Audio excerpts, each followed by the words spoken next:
Hello students, welcome everyone. আমরা দশম শ্রেণীর আয়তঘন ও লম্ববৃত্তাকার শঙ্কু কমপ্লিট করে গোলকের চ্যাপ্টার শুরু করেছি। তো আজকের ক্লাসে যারা প্রথম আছো, গোলকের একটা ক্লাস হয়ে গেছে আগে। আজকের ক্লাসে যারা প্রথম আছো, তো গোলকের ফার্স্ট চ্যাপ্টারটা অবশ্যই দেখবে। ওখানে বিভিন্ন সূত্র সম্বন্ধে বলা আছে গোলকের চ্যাপ্টারে, যে কোন ক্ষেত্রে কোন সূত্র কাজে লাগবে, কিভাবে সূত্রগুলো কাজে লাগাবে, সেই সব কিছু আলোচনা করা আছে। তো সেই ক্লাসটা অবশ্যই দেখবে, তোমাদের বুঝতে সুবিধা হবে। আমরা গোলকের আজকে দ্বিতীয় ক্লাসে যাব। 5 পর্যন্ত অঙ্ক হয়েছিল, আজকে আমরা 6 থেকে অঙ্ক শুরু করব। যারা এই সমস্ত অঙ্ক আমাদের ক্লাসগুলো দেখছো, যদি তোমাদের বইয়ের বাইরে কোনো অঙ্ক থাকে, আমাদের টেলিগ্রামে গ্রুপ আছে খামারু ম্যাথ ক্লাস, সেই টেলিগ্রামে গিয়ে সার্চ করবে, সার্চ করে তো সেই গ্রুপে জয়েন হয়ে প্রবলেমের পিক নিয়ে পাঠাবে, আমরা সলভ করে দিয়ে দেবো। ঠিক আছে, তো শুরু করছি আজকের ক্লাস 6 থেকে। দেখো 6 অঙ্ক কি বলেছে দেখি। 6 অঙ্ক বলেছে, অর্ধ গোলাকৃতি একটি বাটি তৈরি করতে 127.2 বর্গ সেমি পাত লেগেছে। বর্গ সেমি পাত লেগেছে, বর্গ সেমি মানে এখানে যেহেতু বর্গ সেমি বলেছে, বাটি তৈরি করতে, বাটির ক্ষেত্রে আমরা এখানে বলেছিলাম যে অর্ধগোলকের ক্ষেত্রফলের সূত্র নিয়ে আলোচনা করেছিলাম, যে অর্ধগোলকের এইটা সম্পূর্ণ মুখটা যদি এরকম থাকে, যে নিরেটের ক্ষেত্রে সূত্র কেমন হয়, ওই জন্যই বলছিলাম যে ফার্স্ট ক্লাসটা অবশ্যই দেখবে। নিরেটের ক্ষেত্রে কি সূত্র হয়, যদি নিরেট না হয়, মানে মুখটা যদি ফাঁকা থাকে, তার ক্ষেত্রে কীরকম সূত্র হয়, সেগুলো নিয়ে আমরা আলোচনা করেছিলাম। তাহলে এখানে বাটি যেহেতু বলেছে, অর্ধগোলার ক্ষেত্রে বাটির তার মুখটা ফাঁকা থাকবে, তাহলে বলেছে এত বর্গসেমি পাত লেগেছে। বর্গসেমি পাত লেগেছে মানে ক্ষেত্রফলের সূত্র। এবার ক্ষেত্রফলের কোন সূত্রটা, যদি নিরেট হয় 3πr², ঠিক আছে, যদি নিরেট না হয় 2πr², তাই তো। তাহলে 2πr², তাহলে বাটির মুখের ব্যাসের দৈর্ঘ্য হিসেব করে লিখি। তাহলে আমরা ধরছি যে বাটির মুখের ব্যাসার্ধ ধরি, তাহলে আমাদের এই চিত্রটা হচ্ছে, এই অঙ্কের ক্ষেত্রে এই চিত্রটা, ঠিক আছে। ধরি অর্ধগোলকের আমরা ধরে নিচ্ছি, অর্ধগোলকের ব্যাসার্ধ আর সেমি এককে আছে, ঠিক আছে, আর সেমি। তাহলে এইখানে বাটির ক্ষেত্রে এখানে অতএব বাটির এখানে বক্রতলের ক্ষেত্রফল হয়ে যাবে, অতএব বাটির বক্রতলের ক্ষেত্রফল সমান 2πr² এত বর্গ সেমি। তাহলে শর্তানুসারে কি হবে, শর্তানুসারে হয়ে যাবে 2πr² = 127.2 বলা আছে, তাই তো। এইটাই হবে যেটা বলা আছে, 127.2। ঠিক আছে, এইটা হলো। এটাকে পূর্ণ ভাঙলে কি হচ্ছে দেখো এখানে, বা 2 × 22/7 × r² = 7 7 49 9 হাতে থাকে, 7 7 49 9 হাতে থাকে 4, 7 × 14 4 18 8 হাতে থাকে 1, 7 থেকে 7 থাকে 8 প্লাস 2, তার মানে এইটা হয়ে যাচ্ছে 891/7, এইটা আসছে। বা r² = 891/7 × 7/22 × 1/2, এটা 7 7 কাটছে, ঠিক আছে। 11 দিয়ে কাটলে 11 দুগুণে 22, আচ্ছা এখানে হচ্ছে 11 দুগুণে 22, আর এখানে হচ্ছে 11 1 11, এই 8 11 88, 8 8 11 88, 11 1 11 81 হচ্ছে। তাহলে r² = 81 মানে 9, দুটো 9 এর গুণফল 9/2 তার স্কোয়ার। অতএব r = কত হচ্ছে, 9/2 হয়ে যাচ্ছে, ঠিক আছে। অতএব বাটির মুখের ব্যাসার্ধ 9/2 একক। অতএব বাটির মুখের ব্যাস = 2 × 9/2 এত একক। এটা কেটে গেল, সমান 9। আচ্ছা একক না, এখানে সেমি হবে, সেমি আছে, প্রত্যেকটা এখানে সেমি হিসাবে আছে। দেখো আমরা এখানে একক লিখছি, এককটা এখানে গ্রাহ্য হবে না, সেমি হবে এটা, ঠিক আছে। তাহলে এখানে হয়ে যাবে বাটির মুখের ব্যাসার্ধ 9/2 সেমি। তাহলে ব্যাস কত হবে, এত সেমি হয়ে যাচ্ছে, তাহলে এত সেমি হয়ে যাবে, এটা সেমি একক আসবে। তাহলে বাটির মুখের ব্যাস হচ্ছে 9 সেমি, এটাই আসছে বাটির মুখের ব্যাস 9 সেমি। এবার তাহলে 7এরটা 6এরটা কমপ্লিট হলো। 6এর অঙ্কটা দেখে নাও।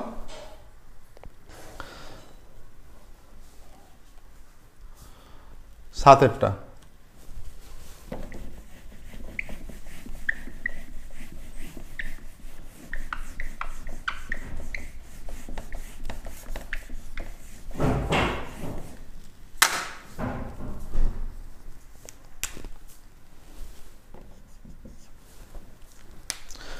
একটি নিরেট লোহার গোলার একটি নিরেট লোহার গোলা বলেছে, ঠিক আছে। একটি নিরেট লোহার গোলার ব্যাসার্ধের দৈর্ঘ্য 2.1 সেমি, ওই গোলাটিতে কত ঘন সেমি লোহা আছে। দেখো এখানে কিছু বলেনি যে ওই গোলাটিতে কত ঘন সেমি লোহা আছে তা হিসেব করে লিখি এবং ওই লোহার গোলার বক্রতলের ক্ষেত্রফল। এবার এখানে ঘন সেমি যখনই বলে দিয়েছে, ঘন সেমি কিসের একক হয়? আয়তনের একক হয়। তাহলে বুঝে নিতে হবে যে আয়তন নির্ণয় করতে হবে। হ্যাঁ, ঘন সেমি যখনই বলে দিয়েছে, তাহলে নিরেট লোহার গোলার ব্যাসার্ধের দৈর্ঘ্য, নিরেট লোহার গোলার ব্যাসার্ধের দৈর্ঘ্য ইজ ইকুয়াল টু 2.1 সেমি হয়ে যাচ্ছে। নিরেট লোহার গোলার ব্যাসার্ধের দৈর্ঘ্য 2.1 সেমি, ঠিক আছে। তাহলে এখানে ঘন সেমি যখনই চেয়েছে বুঝে নিতে হবে যে আয়তন নির্ণয় করতে হবে। অতএব গোলার আয়তন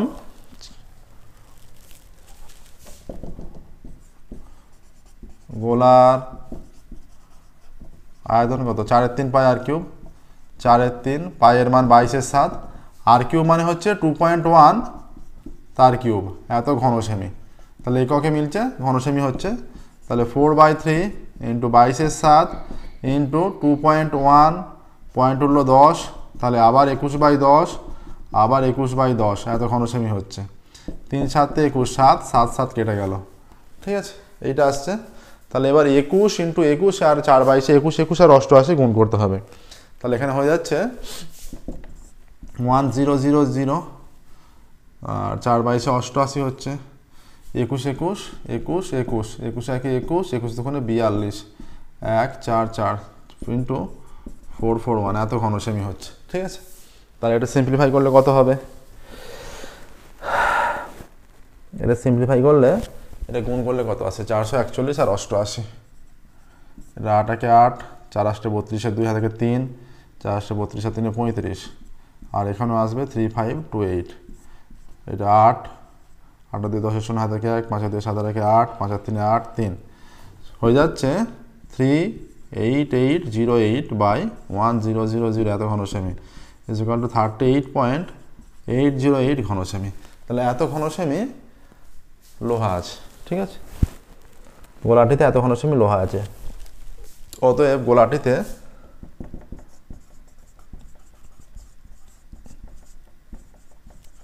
(38.808) ঘন সেমি লোহা আছে। অতএব আর কি চেয়েছে? আর দ্বিতীয় একটা চেয়েছে, যেটা যে লোহার গোলার বক্রতলের ক্ষেত্রফল নির্ণয় করি। লোহার গোলার বক্রতলের ক্ষেত্রফল নির্ণয়। অতএব লোহার গোলার বক্রতলের ক্ষেত্রফল, অতএব লোহার গোলার বক্রতলের ক্ষেত্রফল সমান 4πr²। বক্রতলের ক্ষেত্রফলের সূত্র 4πr², আমরা আগে আলোচনা করেছি। 4 ইন্টু পায়ের মান 22/7, r² মানে 2.1 ইন্টু 2.1, 2.1টা ব্যাসার্ধ, এত এইটা বর্গ সেমি হবে। এটা বর্গ সেমি একক হয়। পয়েন্ট উঠলে এখানে 10, পয়েন্ট উঠলে 10, 7, এটা 3 হয়ে যাচ্ছে। তাহলে নিচে 100 আসছে, আর এটা 4/22 ইন্টু 3 21 63, 63 আর 88 গুণ 3 আসে 24 4 হাতে 2, 6 48 2 50, 504 আর 504, 4, এটা 4 হচ্ছে, এটা 4 হচ্ছে, 5 5, এটা হচ্ছে 5 5 4 4, এত ঘন সেমি হচ্ছে, ঠিক আছে। তাহলে 100 দিয়ে ভাগ করলে কত হয়ে যাবে? 55.44 হয়ে যাবে, ইজ ইকুয়াল টু 55.44, ঠিক আছে। তাহলে লোহার গোলার বক্রতলের ক্ষেত্রফল এসে গেল। দেখো তাহলে উত্তর লিখবে যে, তাহলে লোহার গোলার বক্রতলের ক্ষেত্রফল, তাহলে এখানে এটা লিখে দেওয়া হয়েছে এত বর্গ সেমি, এই পর্যন্ত লিখলেই হবে। বা উত্তরটা আবার একবার উল্লেখ করে দিতে পারো যে গোলার বক্রতলের ক্ষেত্রফল এত বর্গ সেমি, 55.44 বর্গ সেমি। প্রসেসটা দেখে নাও ভালো করে। এবার আমরা 8 অঙ্ক শুরু করব। এই অঙ্কটা দেখে নাও ভালো করে। 8 অঙ্ক শুরু করব। 8 অঙ্কের দিকে যাচ্ছি।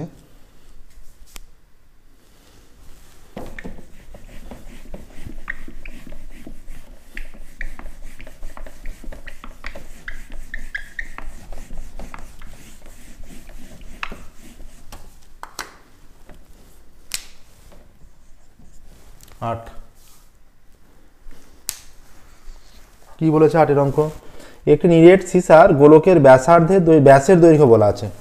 নিরেট সিসার গোলকের ব্যাসের দৈর্ঘ্য বলা আছে। এই গোলকটিকে গলিয়ে এত সেমি দৈর্ঘ্যের ব্যাসার্ধের কতগুলি নিরেট গোলক তৈরি করা যাবে। দেখো একটা নিরেট গোলক বলে দিয়েছে যার ব্যাসের দৈর্ঘ্য 14 সেমি, তার মানে একটা বড় গোলক যথেষ্ট, তার আয়তন আমরা নির্ণয় করতে পারবো। এবার সেটাকে গলিয়ে ছোট ছোট অনেকগুলো গোলক তৈরি করছে, যে তার ব্যাসার্ধ বলে দিয়েছে সেই, এবার তারপরে বড় গোলক যেহেতু বলেছে তার আয়তনটা বের করবো। এবার ছোট গোলক যে ব্যাসার্ধ বলেছে, মানে যত সেমি ব্যাসার্ধের বলেছে সেই ব্যাসার্ধটাকে নিয়ে আয়তন বের করবো। এবার আমরা মনে করবো এক্সটি আয়তন, তাহলে এক্স ইন্টু একটার আয়তন ইজ ইকুয়াল টু সম্পূর্ণটার আয়তন। তাহলে এই সম্পূর্ণটার আয়তন এক্স ইজ ইকুয়াল টু সম্পূর্ণ যে বড় গোলকের আয়তন বা ছোট গোলকের আয়তন, যে ভাগ করলেই যে কতগুলো গোলক তৈরি করতে পারবো ছোট, সেটা নির্ণয় করতে পারবো আমরা সহজেই। ঠিক আছে, এই প্রসেসই আমরা করব। তো শুরু করছি। আচ্ছা, এখানে বলছে যে নিরেট সিসার গোলকের ব্যাসের দৈর্ঘ্য, নিরেট সিসার গোলকের ব্যাসের দৈর্ঘ্য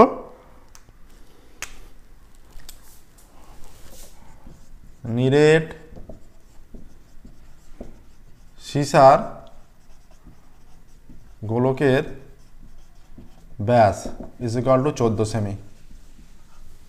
অতএব নিরেট সিসার গোলকের ব্যাসার্ধ ইজ ইকুয়াল টু 14/2 সেমি সমান 7 সেমি। অতএব নিরেট সিসার গোলকের আয়তন নির্ণয় করে নিই আমরা। আয়তন ইজ ইকুয়াল টু 4/3 পাই, পাইয়ের মান 22/7, আর কিউব মানে 7 × 7 × 7 এত ঘন সেমি হবে। ঠিক আছে, এত ঘন সেমি এইটা হবে। তাহলে এখানে একটা 7 কেটে যাচ্ছে, একটা 7 কেটে গেলে এটা 7 কাটলো, কত পড়ে থাকছে? এটা হয়ে যাচ্ছে 22, 4 × 22 88 × 4 × 4 49/3 এত ঘন সেমি হয়ে গেল। এবার বলেছে এইটাকে গলিয়ে এই যে আয়তনটা, এই আয়তনটাকে নিয়ে 3.5 সেমি দৈর্ঘ্যের ব্যাসার্ধের কতগুলি গোলক তৈরি করা যাবে। তাহলে যে নতুন যে গোলক তৈরি করবে তার ব্যাসার্ধ, নতুন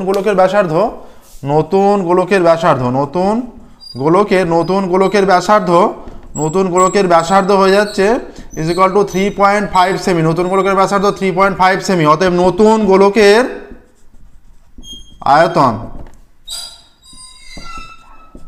4/3 পাই আর কিউব, এটা তো 3.5 তার কিউব, তারপরে 3.5টা 3 বার হবে, ইজ ইকুয়াল টু 3.5 এত ঘন সেমি। ইজ ইকুয়াল টু এখানে পয়েন্ট উঠে গেলে 10 হয়ে যাচ্ছে, পয়েন্ট উঠে গেলে 10, পয়েন্ট উঠে গেলে 10। আচ্ছা, এটা 5 × 7 = 35, 5 × 2 = 10, 2 গেল। আচ্ছা, আর কি হচ্ছে? আর 5 দিয়ে কাটলে 5 × 7 = 35, 5 × 2 = 10। ঠিক আছে, এই 2 কেটে গেল, এই 2 আবার কেটে গেল। কত থাকছে এখানে?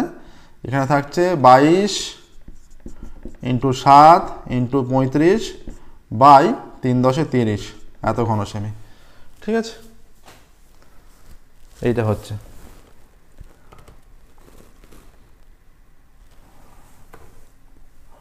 বলছে কতগুলি গোলক আমরা ধরি এক্সটি গোলক তৈরি করা যাবে। ধরি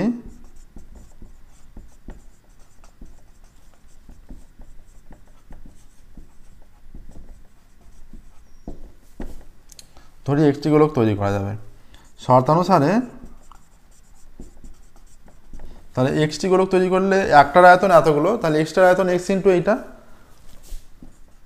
x into 22 × 7 × 35/10 is equal two 88 × 49/3, বা x is equal two 88 × 49/3 into এখানে 10, এখানে হচ্ছে 22, 7, 35 এটা থাকছে।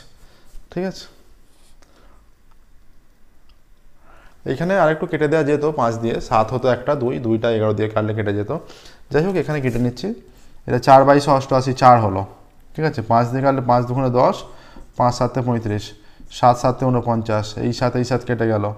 তাহলে এখানে 3 তো থেকে যাচ্ছে ভাগ আকারে, 3টা ক্যান্সেল করা যাচ্ছে না। এখানে একটা 3 আছে, 3টা আমাদের নেওয়া হয়নি, যেটা এখানে 30 ছিল আমরা 10 নিয়েছি, এটা 30 হবে।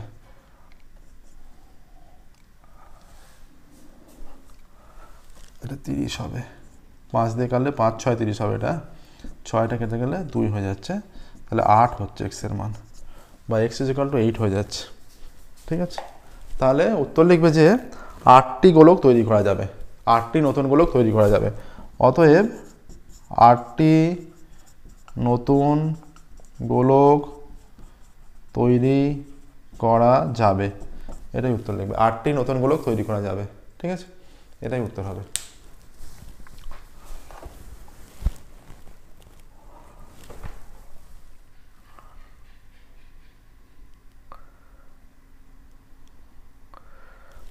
এবার দেখো 8এর অঙ্ক হয়ে গেল, 9এর অঙ্ক শুরু করবো।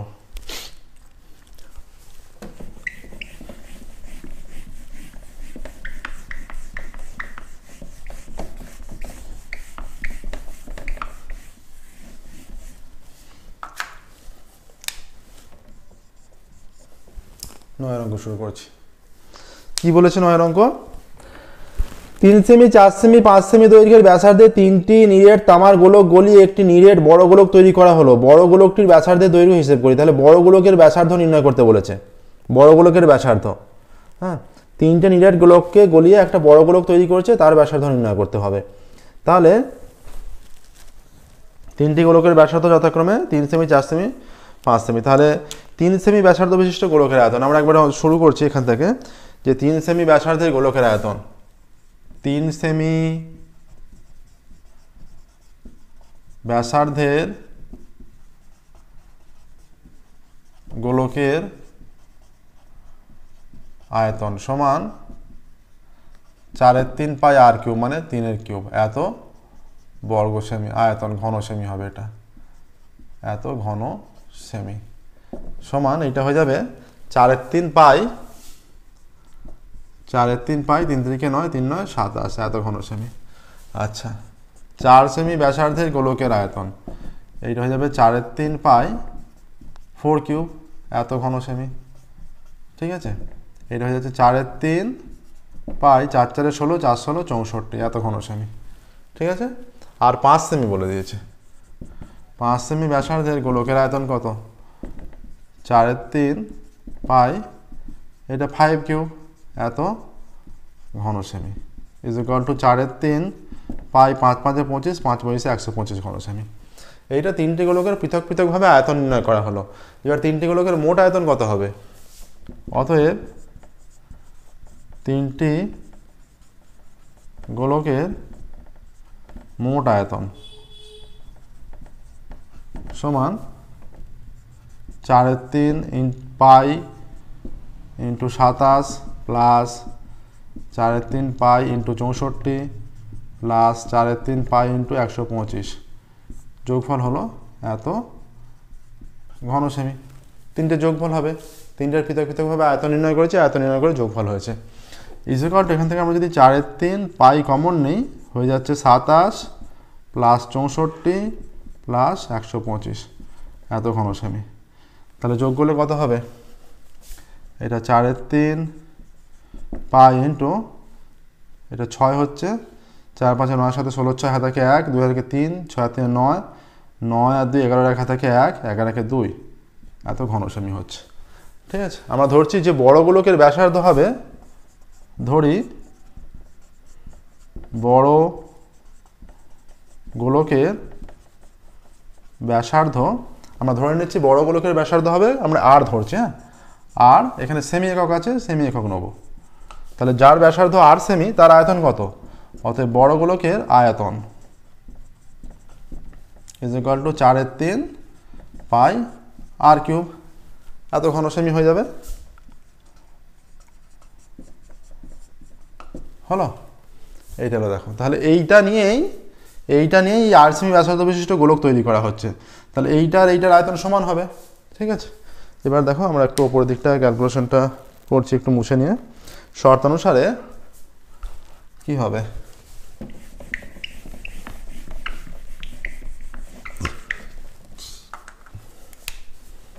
শর্ত অনুসারে 4/3 pi r cube is equal to 4/3 pi into 216। তাহলে 4/3 পাই কেটে গেলে r cube is equal to 216 হয়ে যাচ্ছে, বা r cube is equal to 216 মানে 6 কিউব। ঠিক আছে, 6 কিউব হচ্ছে।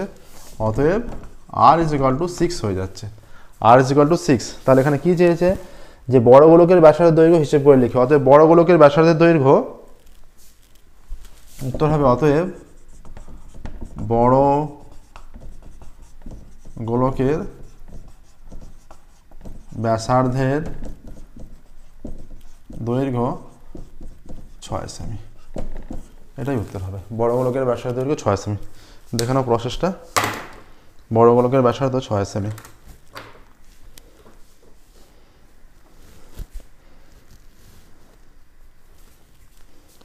দেখো নেক্সট দেখো 9 হয়ে গেল, এবার আমরা 10 অঙ্ক শুরু করব।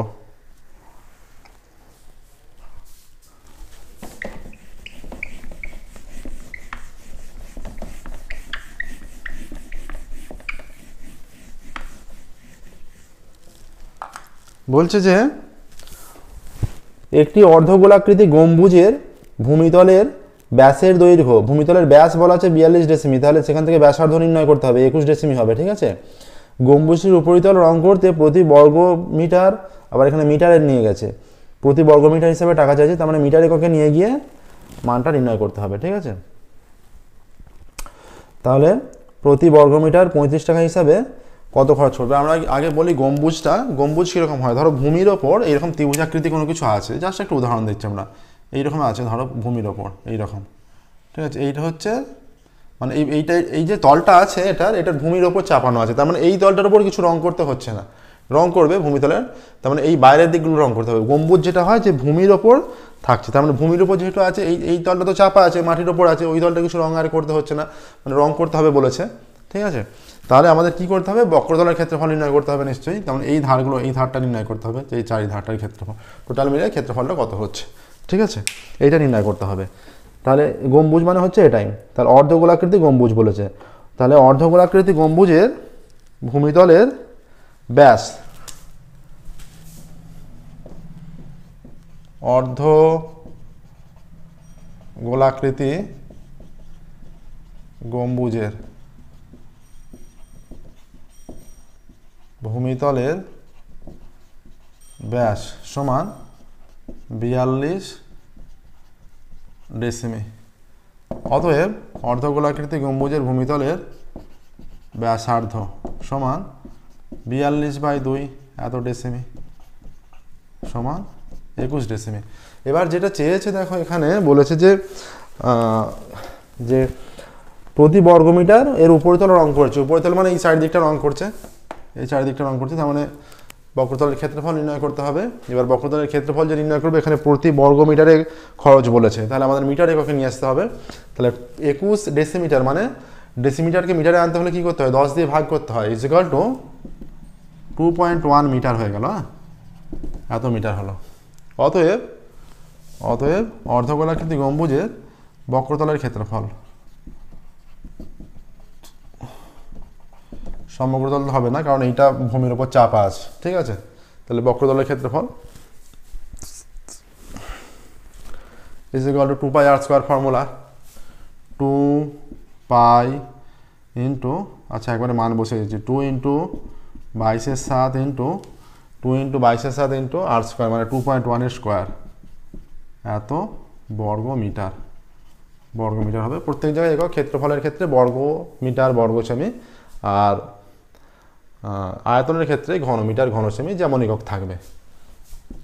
এটা হচ্ছে 2 × 22/7 ইন্টু 2.1, পয়েন্টের জন্য 10 ইন্টু 21/10 এত বর্গমিটার হয়ে যাচ্ছে। ঠিক আছে, এটা আসলো ইজ ইকুয়াল টু, এটা 3, আচ্ছা এটা 3/66 ইন্টু 3×63=63/100 এত বর্গমিটার হচ্ছে।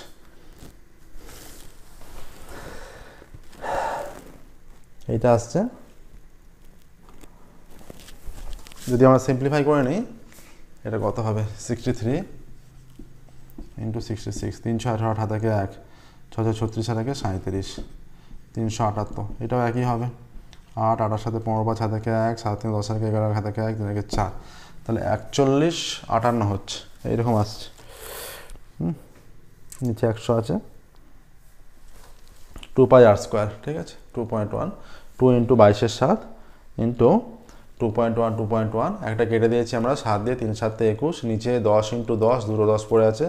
আচ্ছা আমরা এখানে এটা তো হবে না, এটা 22 মানে 44 হবে, তো 44 আর 3 21 63, তাহলে 63কে 44 দিয়ে গুণ করতে হবে। 3 4 12 2 হাতে 1, 4 4 24 হাতে 25, 252 252, 2 5 আর 2 7, 5 আর 2 7, 2 এরকম আসছে, ঠিক আছে। তাহলে এইটা চলে আসছে 2772/100 এত বর্গমিটার সমান 27.72 বর্গমিটার, এইটা আসছে, ঠিক আছে। এবার যেটা আমাদের হবে যে কি বলেছে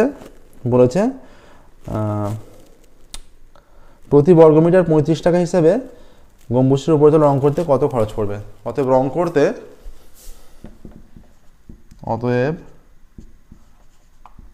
করতে 1 বর্গমিটারে খরচ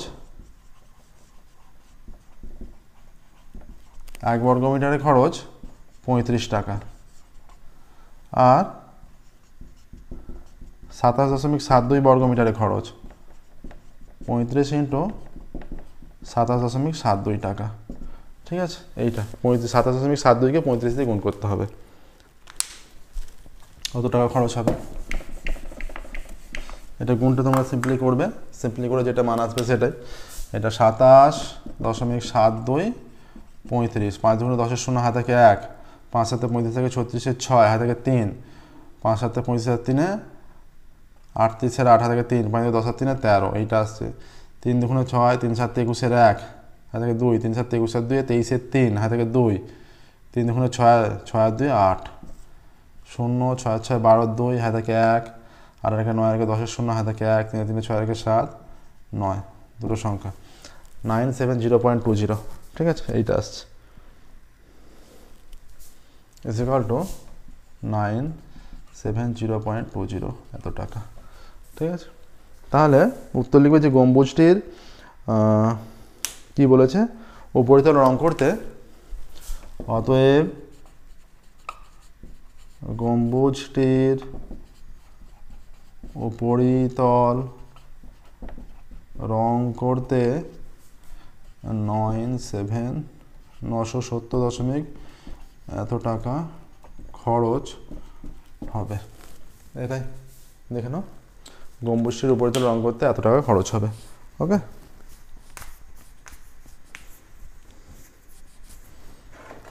দেখে নাও ভালো করে, এটাই আসছে। দেখো যে সমস্ত অঙ্ক বুঝতে অসুবিধে থাকবে, অসুবিধা হতেই পারে, আমাদের কমেন্টে অবশ্যই জানবে, আমরা পুনরায় সেগুলো আলোচনা করব। আর কোনো রকম বাইরের অঙ্ক থাকলে আমাদের জানাতে পারো, সেগুলো আমরা কষে দেবো। আমরা কীভাবে জানাতে পারবে আমরা বলে দিলাম যে টেলিগ্রামে জানাবে। তো আজকে আমাদের 6 থেকে 10 পর্যন্ত হলো। তো আজকের ক্লাস আমরা এখানেই স্টপ করছি। পরবর্তী ক্লাসে আমরা 10 পর্যন্ত হলো, পরবর্তী ক্লাসে 11 থেকে শুরু করবো। Okay, thank you very much everyone.